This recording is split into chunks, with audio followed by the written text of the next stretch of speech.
para recebê-la. Amém? Vamos abrir nossas Bíblias lá em Mateus.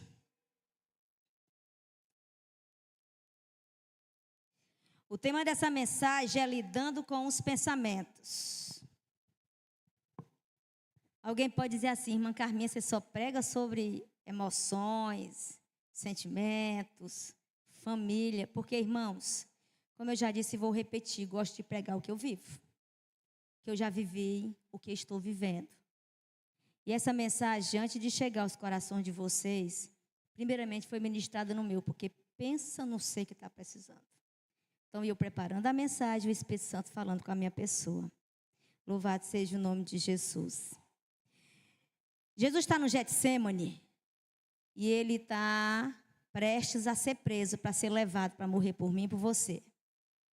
Jesus escolhe 3 discípulos para ir com ele ao Getsêmani. E ele diz assim, fiquem aí porque eu vou orar. E Jesus volta várias vezes e seus discípulos estão dormindo. Olha o que Jesus disse em Mateus 26. Mateus 26, verso 41. Vigiai e orai para que não entreis em tentação. O espírito, na verdade, está pronto, mas a carne é fraca. Sabe o que eu entendo nesse texto de Jesus, igreja? É que ele está dizendo que a guerra entre a carne e o espírito é uma guerra infindável. E que para nós vencermos essa guerra, nós precisamos ser vigilantes. E nós precisamos orar para que possamos viver essa guerra. Enquanto nós vivermos neste mundo, igreja, nós vamos travar essa guerra. Vocês sabiam disso? Porque Jesus disse, olhe, meus queridos, os justos terão poucas aflições. Ele disse, não, muitas aflições. Mas tenha bom ânimo, porque eu venci o mundo.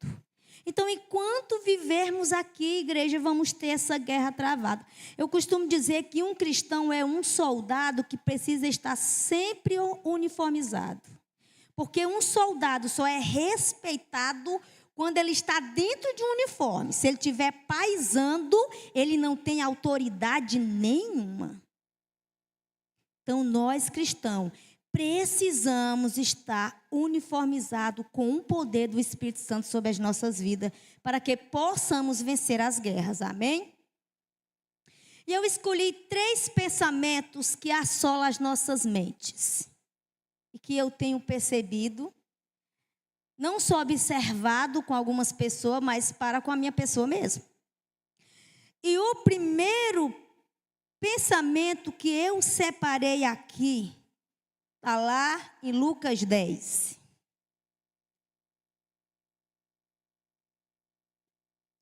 Lucas 10,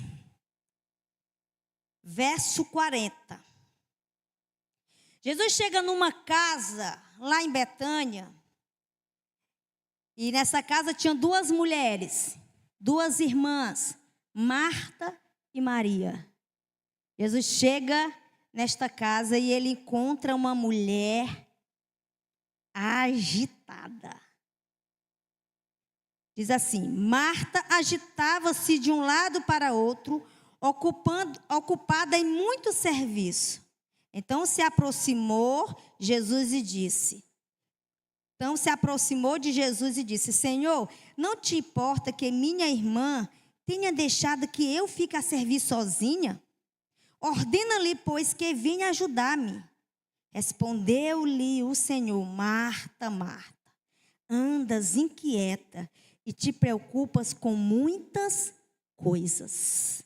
Você sabe qual é o sentimento que tem assolado as nossas vidas, todos os brasileiros, sem distinção de raça, cor, grau de escolaridade, riqueza ou pobre? A distração. Gente, a distração começa na igreja. Ela está bem presente na igreja. O que é que a distração, o significado da distração dentro do nosso dicionário?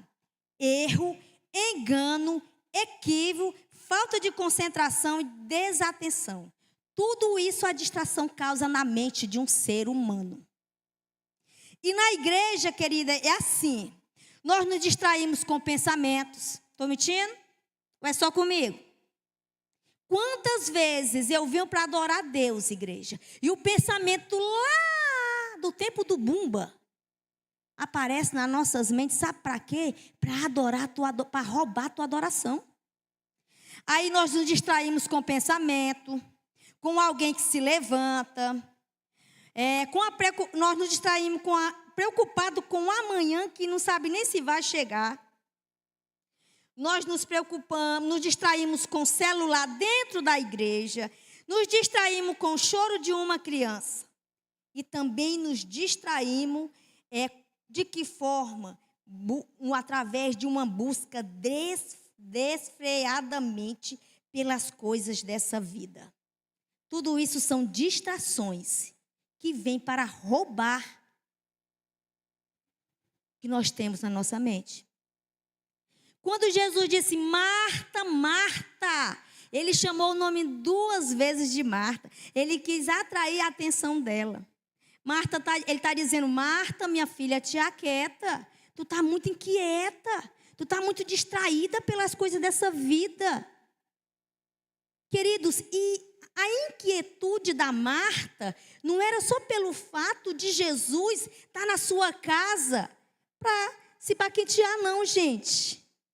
Com certeza aquela mulher já vinha levando uma vida cheia de preocupação, de ansiedade. A vinda de Jesus foi só o ápice. E ela ficou inquieta. Aí Jesus disse, Marta, Marta, te aquieta. Isso não vai te levar a lugar nenhum. Faz como a tua irmã. Escolhe a melhor parte, que essa não vai ser tirada. Qual é a melhor parte, irmã Carminha? Quando você lê esse texto, você se pergunta, qual é a melhor parte? A melhor parte, igreja, é estar nos pés de Jesus. Irmã Carminha, agora eu tenho só que orar, ler Bíblia e vir para a igreja e esquecer que existe a vida? Claro que não, gente. Enquanto vivemos nessa terra, precisamos trabalhar. Ou não? Precisamos estudar. Só que Jesus está chamando a atenção a quê? Pela busca exagerada. E quando nós estamos com a nossa vida sobrecarregada, a oração fica em segundo plano. Leitura de Bíblia, tem nem tempo. E aí, como é que nós vamos vencer tudo isso? Me diga. Jesus conta uma parábola do semeador. E joga várias sementes. E uma das sementes caiu sobre os espinhos. E a Bíblia diz que aquela semente nasceu, mas a planta não prevaleceu, não cresceu, porque ela foi sufocada pelos espinhos. A gente vem à igreja, a gente recebe a palavra, a gente está sentadinho e escuta, mas o espírito da distração, quando você sai lá fora, sufoca o que você ouviu, impedindo você de dar bons frutos. Nós estamos com a mente tão distraídas, que está assim uma coisa fora do comum. Se tem uma coisa que o diabo tem tentado roubar nos últimos tempos, porque ele sabe que vai acontecer, porque quem prometeu não foi discípulo, quem prometeu foi Jesus. Ele disse, não se turbe o vosso coração, crede em Deus, crede também em mim. Eu vou preparar moradas para vocês e voltarei para buscar. Foi uma promessa que Jesus fez, gente, de que ele vai voltar para buscar uma igreja. Qual é o pensamento que o diabo tem usado para distrair as pessoas? Há muito tempo que isso foi falado, até hoje não aconteceu, isso é mentira. E ainda tem gente que cai nessa onda. E ele também disse, passa céus e terra, mas a minha palavra não passa. Quem prometeu igreja é fiel. Cuidado com as distrações que pode surgir no teu coração, impedindo você de esperar pela grande promessa que é o arrebatamento. E é o que o diabo está fazendo, distraindo com trabalho, distraindo com um monte de coisa que não vai valer a pena. Você pode trabalhar e estudar, mas esperando nesta promessa.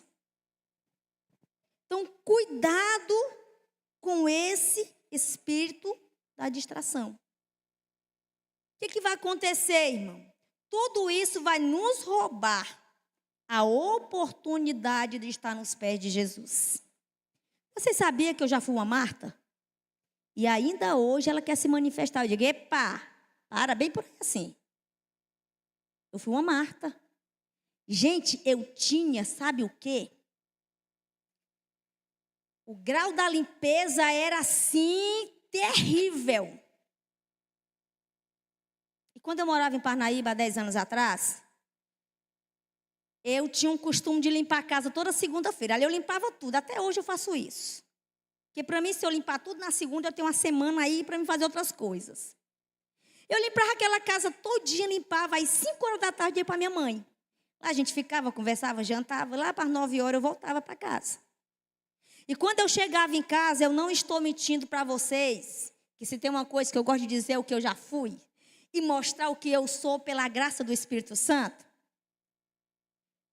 Quando eu abri a porta, igreja, a primeira coisa que eu via era uma casa imunda de suja. Estava normal uma mulher dessa?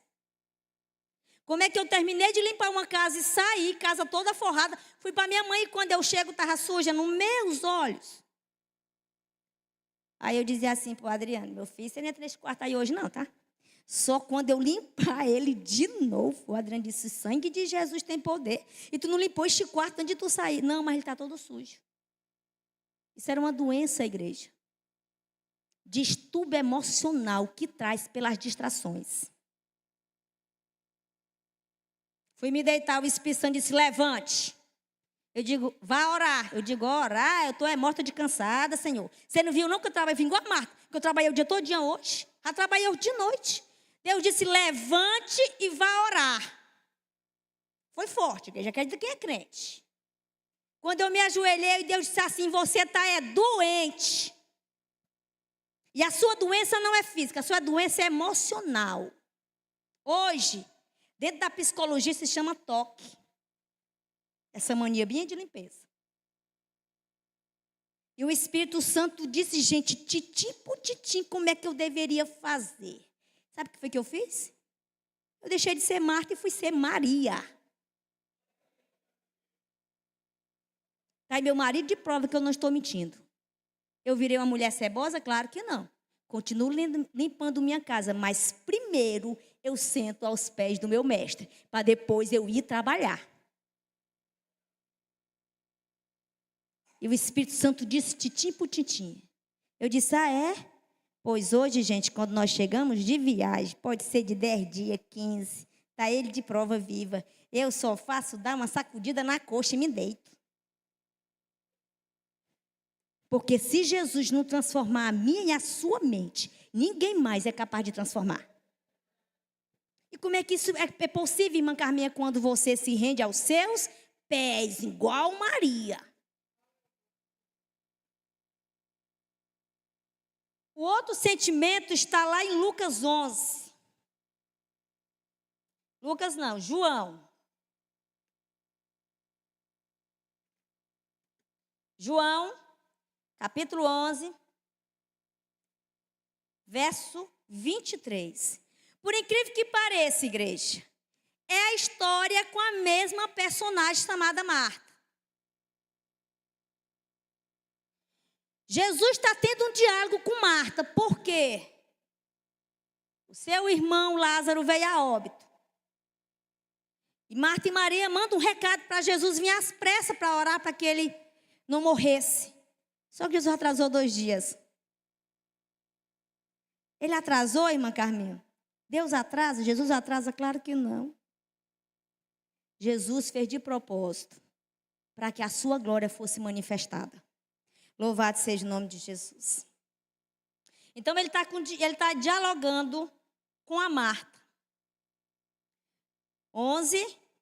E ele está falando, irmão, sabe o quê? Sobre a morte do seu irmão. Ela está falando para ele.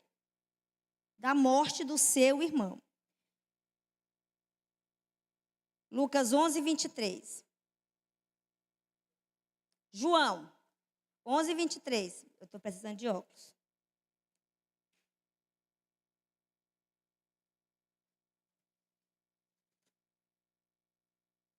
11 e 23.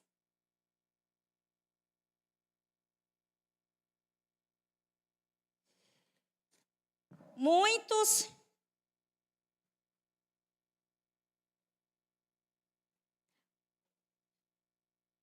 está no telão? Ele está falando da história. Diz que o seu irmão ia ressuscitar. Eu não vou ler não, irmãos, eu vou contar. Aí Marta diz assim: eu sei, Senhor, que ele vai ressuscitar no último dia. Por quê? Porque os judeus acreditavam nessa ressurreição do último dia. Jesus estava dizendo para Marta: Marta, se tu creres, teu irmão vai ressuscitar agora. É uma ressurreição presente. Mais uma vez, Marta chega aqui com um sentimento de dúvida. Porque quando Jesus conversa com ela sobre a ressurreição do seu irmão, ela achava que ele estava falando da ressurreição do último dia dos mortos.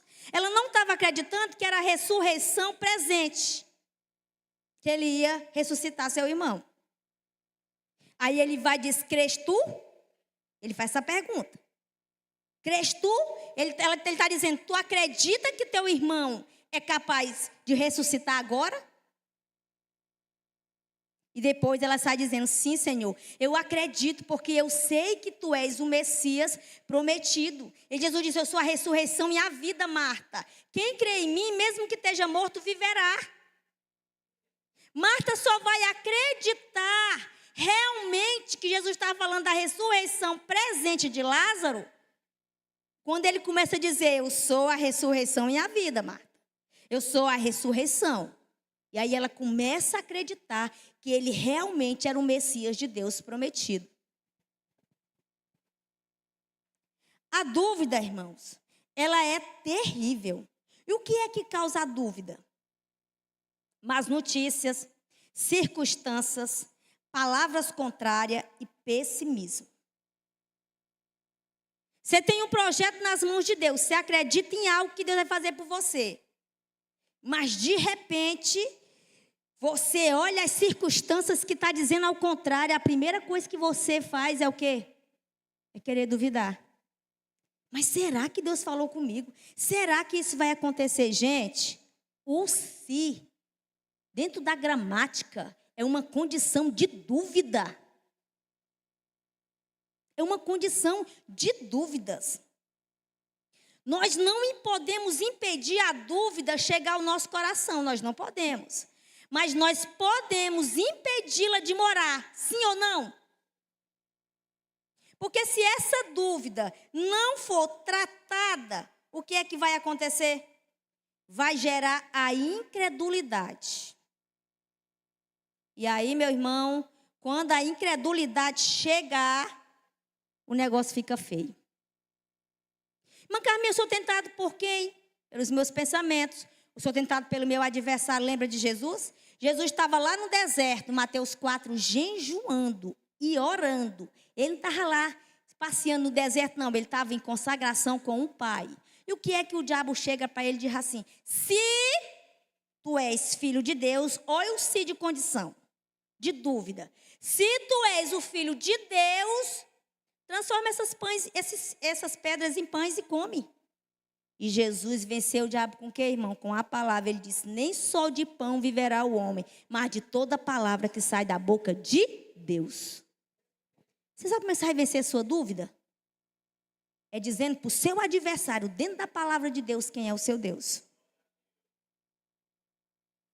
Essa história eu já contei na igreja, mas muitos ainda não sabem dela. Quando meu filho foi embora com 18 anos para a minha cidade, ele chegou para mim e disse: mãe, estou cansado de viver só. Quero me casar e quero que Deus mande a Rebeca. O que você pode fazer por mim? Eu digo: que eu posso fazer por ti é só orar, meu filho. Pois ore, mãe, faça um propósito. Eu digo: eu tenho que fazer e tu não quer fazer, ninguém. Não, mãe, mas faça o propósito, que a senhora é determinada. Eu digo: filho, o propósito. Em menos de 2 anos a Rebeca apareceu. Todo mundo conhece a Rebeca aqui, eu acho. Só que no decorrer do tempo, eles tiveram uma desavença. O que nem tinha começado direito, já tinha terminado. Eu digo: que marmota é essa, meu Deus? E o Kainan chega para mim desse mesmo jeito, igreja. A senhora tem a mania de ficar falando tudo que pensa. Olha aí, se foi meu filho. Agora tá aí, não deu certo, quero ver a sua cara diante dos irmãos. Olha. Gente, aquilo me deu uma angústia dentro do meu coração. E o sentimento de dúvida quis invadir a minha alma, igreja. Digo, não. Meu Deus, é Deus que ouve. Eu passei 1 ano, meu Deus, orando por esse propósito. Meu Deus, é Deus que vê, é Deus que ouve. E eu em guerra. Tu sabe que é aquela guerra travada, Ellen? Sabe, a tua carne dizendo, tu não vai ver, e meu espírito dizendo, tu vai ver, acredita. Aquela guerra que te deixa só pela misericórdia. Fui tomar banho, gente, eu ouvi a gaitada, quem tinha que dizer acreditado. O Satanás disse assim, ó, agora eu quero ver se tu diz para os irmãos da tua igreja que teu Deus não envergonha ninguém envergonhada. Ô, igreja, eu terminei de me banhar, me vesti, foi lá para o canto do guerreiro e disse, olha, Satanás, o único mentiroso que eu sei até aqui é tu. Porque meu Deus não mente. Ele é fiel e verdadeiro. E quero te dizer que meu Redentor vive. Eu pergunto para vocês, Kainan casou ou não casou, igreja? Você sabe por que isso aconteceu? Porque o diabo queria roubar do meu coração a certeza que eu tenho no meu Senhor. Porque, gente, quando você chega no período da incredulidade, você se transforma em blasfemo, você se transforma em murmurador, você se transforma em ingrato. É isso que a incredulidade traz para você e gera morte espiritual. Aí o diabo não satisfaz só em trazer a dúvida. Ele quer trazer junto da dúvida, a dúvida vai entrando no teu coração e tu vai deixando, e mais tarde tu vai gerar e vai conceber a incredulidade. Aí, meu filho, aí o negócio é feio de jeito. Irmã Carminha, o que eu tenho que fazer? Correr para os pés de Jesus, igual fez a Maria. Quando a dúvida chegar, igreja, corra para os pés de Jesus, igual fez Maria. Se tudo isso que você está ouvindo aqui hoje, e você sair dessas portas para fora, e não praticar, não vai te servir de nada. Tu sabe por que o ser humano diz assim, rapaz, eu fui para a igreja hoje, eu estava até ruim, eu estava com problema, eu estava assim, atarraçado, mas saí pior. Sabe por que tu saiu pior? Porque tu não veio adorar como Maria, minha filha. Tu chegou aqui apenas te sentou nessa cadeira. Tu não fluiu, tu deixou que os pensamentos te distraíssem. E aí como é que você pode ser alimentado? Como é que vai acontecer? Porque a nossa fé vem pelo ouvir a palavra de Deus. Então, pelo amor de Cristo, não deixe que a dúvida chegue ao nível de incredulidade. Porque aí o negócio fica feio. O negócio vai ficar feio de jeito. O outro está lá em 1 Reis.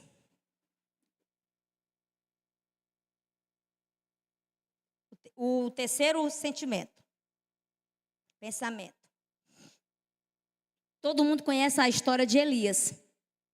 Elias era um homem que orava e descia fogo do céu.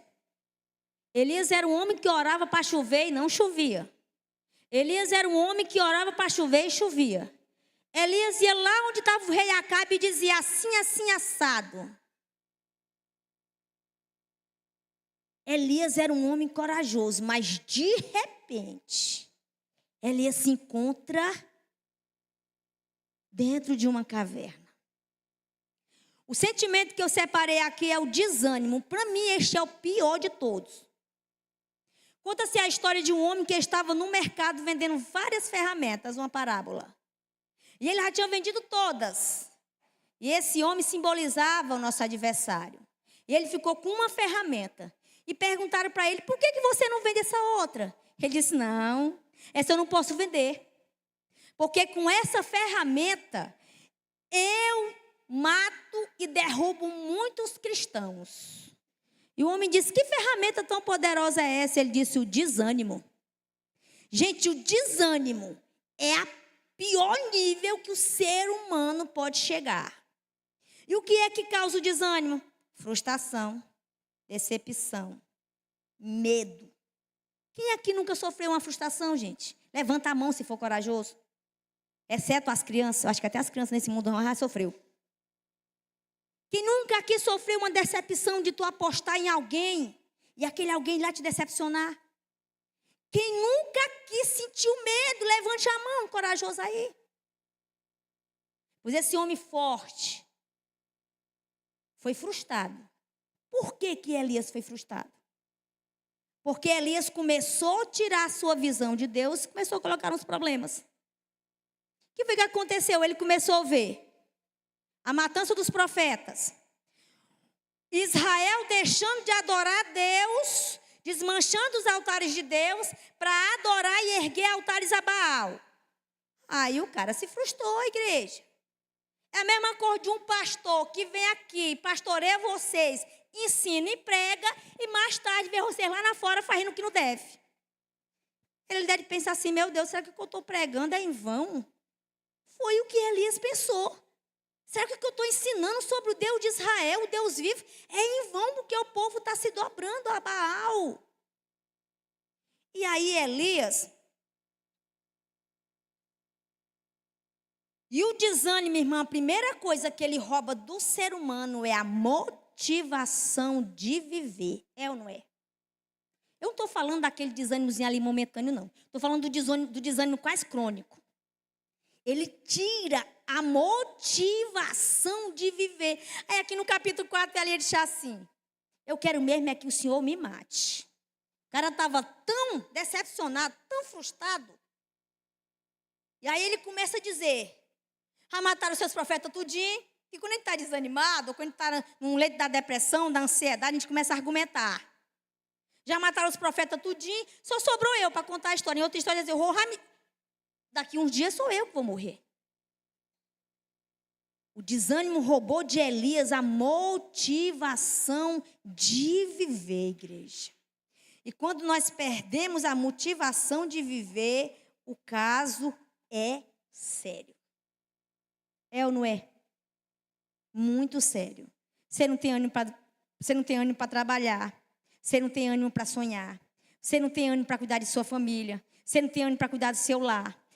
A primeira coisa que o desânimo tira na vida do cristão é ele parar de vir à igreja.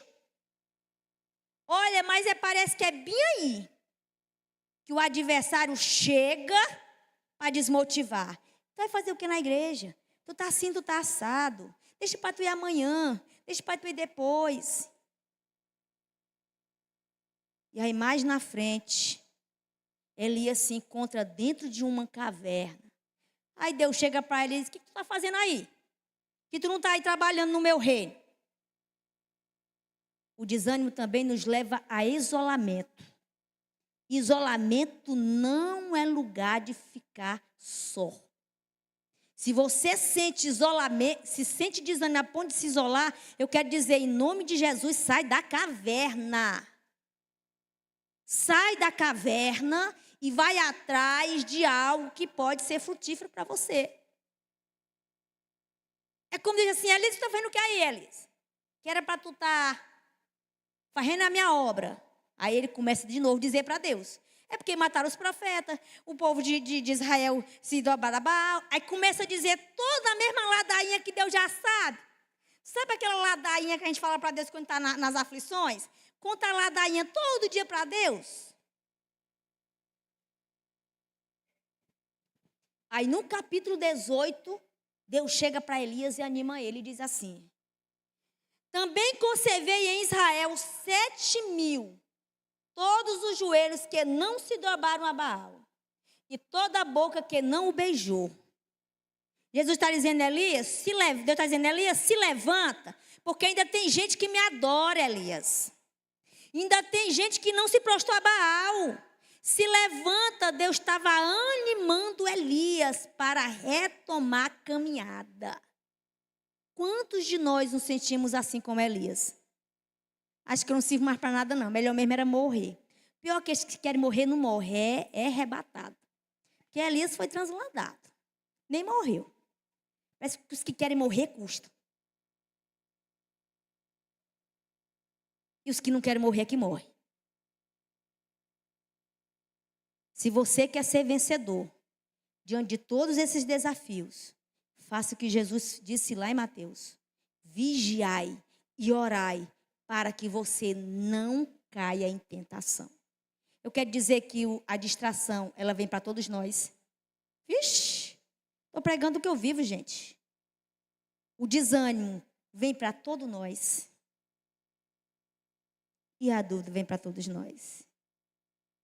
Quando eu disse para vocês aqui no final do ano, que o ano de 2024 para mim foi um ano mais desafiador, porque estes 3 sentimentos, igreja, quis assolar minha alma. Sabe o que eu fiz? Fiz igual Maria, me prostrei diante do Senhor. Foi isso que eu fiz. Eu não fui me render a desânimo, eu não fui me render a dúvida, e nem às distrações, não. Eu fiz igual Maria. Mas o desânimo, para que eu vou abrir meu coração para vocês, ele atuou tão forte dentro de mim no ano passado, que eu dizia para o meu marido, eu só nunca tive desânimo de vir para cá. Para cá eu nunca tive, para a casa do meu pai. Mas eu dizia para Adriano, não estou com vontade de sair não, meu filho, vai só. Só que o Espírito Santo abriu os meus olhos. E abre o seu também. Digo, não, isso é normal.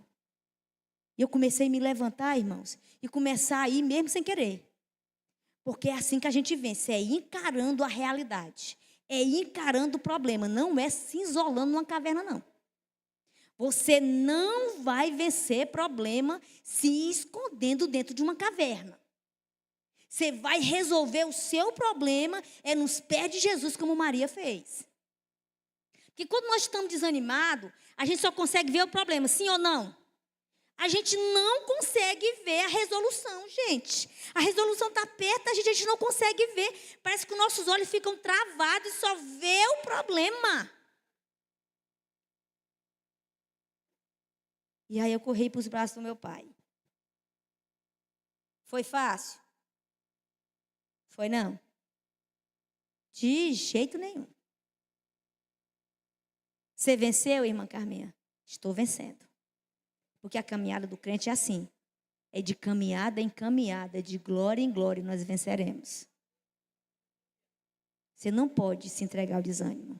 Se você nessa noite chegou aqui com esse pensamento, em nome de Jesus, repreende ele agora da tua mente. E não se entregue a esse pensamento. Amém? Glória a Deus, aleluia. Eu vou deixar aqui 4 passos para encerrar. Se nós ocuparmos os nossos pensamentos com a palavra de Deus, eles não serão preenchidos pelo mal. Se você pegar a sua mente. Eu queria que me botasse aí no telão Filipenses 4, 6 e 7, por favor. Paulo estava preso lá em Roma. E Paulo escreve esse texto. Não andeis ansiosos, pois coisa alguma. Pelo contrário, sejam os vossos pedidos plenamente conhecidos diante de Deus. Por meio da oração, súplicas com ações de graça. Você sabe aonde foi que Paulo escreveu esse texto? Quando ele estava preso lá em Roma para a igreja de Filipenses. Esse homem era crente ou não era, igreja? Eu acho que ele estava escrevendo para ele mesmo, que estava preso. Ele imaginou, vou aproveitar e mandar para a igreja de Filipenses, que deve estar passando pelas mesmas aflições. E eu separei aqui 4 passos práticos e resumidos para triunfar sobre esses 3 pensamentos. Primeiro, não andeis inquieto por coisa alguma. É fácil, gente? É não. Mas vamos tentar em Cristo Jesus que vai dar certo. O segundo, apresente todas as suas dores em oração a Deus. O caminho para a resolução das nossas dores e aflições chama-se oração. Eu vi um médico dizendo, um cardiologista, que ele disse que não basta você só praticar atividade física e ter uma boa alimentação, não. Ele disse que, um cardiologista, ele disse que junto a isso, para você ter uma vida saudável, tanto fisicamente como emocionalmente, você precisa agregar essas duas coisas, a intimidade com Deus. A oração faz parte da saúde emocional de todo ser humano. E se a tua saúde emocional estiver bem, automaticamente o teu corpo físico ficará bem, gente. Porque resguarda no corpo físico. O terceiro passo é ser agradecido por tudo. Pare de ser reclamão, murmurador por tudo. Para de ver só os defeitos. Pelo amor de Deus, para ver alguma coisa boa que Deus fez na tua vida. Seja grato pelo que Ele fez. Só em você estar aqui sentado, respirando um ar de graça que Ele soprou nas narinas. Quando o filho da irmã evangelista veio a óbito, igreja, que todo mundo saiu, ela estava no quarto chorando, eu fiquei com ela. E eu olhei para aquele homem deitado morto e eu disse, Deus, como realmente a vida é um fôlego, é um sopro. E este sopro é dele, igreja. Foi ele que soprou no homem. No dia que ele resolver tirar, tu se acaba. Por isso que a oportunidade de você correr para os braços do Pai é hoje. Porque amanhã não te pertence. O sopro de vida que você tem hoje, meu querido, medicina não faz ele ficar aí. O dinheiro que você tem não faz ele ficar aí. Só um tem autoridade para tirar e para dar o fôlego. Chama-se Deus, o Criador da humanidade. Pense nas coisas boas. Olhe você aqui sentadinho, bonitinho, respirando de graça. Quantos estão respirando por aparelhos? Quantos? Sejam gratos pelo que o Senhor fez. Ai, irmã Carminha, mas é porque eu queria comer um bife hoje. Não consegui, mas não comeu do olhão não, bife do olhão? Tudo é alimento, igreja. Tudo é alimento. E para quem não sabe, o ovo é um dos alimentos mais nutritivos que existe. Não, enfermeira? Pare de reclamar. Se você reclama por algo que você não tem, você não vai viver o novo. Porque Deus imagina, se Ele não está sendo grato agora, também não vai ser grato com o novo. Vai continuar ingrato. Porque a ingratidão, ela precisa ser tratada por nós, diante de Deus. Eu vi uma frase que dizia assim, a ingratidão e a inveja caminham junto. Enquanto uma derruba, a outra enterra. Você pode observar que todo ingrato tem um coração invejoso. Por quê? Porque ele quer ter o que você tem e quer ser o que você é. Ele nunca reconhece a Deus pelo que você é e pelo que você tem. Ele quer a vida do outro. Por isso que as duas andam junto. E o último, ter uma vida vigilante. Gente, essa é importantíssima. Não adianta você vir para a igreja e não vigiar lá fora e na sua casa. Não adianta você ter uma vida, eu sou uma mulher de oração. Olha, eu passei a noite orando numa vigília. Mas chega em casa, tu não vigia, meu amor. Sinto muito. Se você vê, Jesus disse que são duas coisas que tem que andar junto. Oração e vigilância. Eu oro, passo a noite todinha numa vigília. Mas eu chego em casa, eu brigo com meu marido, eu brigo com meu filho, eu brigo com o vizinho. Adiantou alguma coisa? O que o vizinho vai dizer? Vale, meu Deus, é porque está rindo de uma oração, mas se tivesse. Então, vigiar na vida do cristão é essencial. Então, igreja, seja uma igreja vigilante, triunfante. Uma igreja que se dobre aos pés do Senhor Jesus. Amém?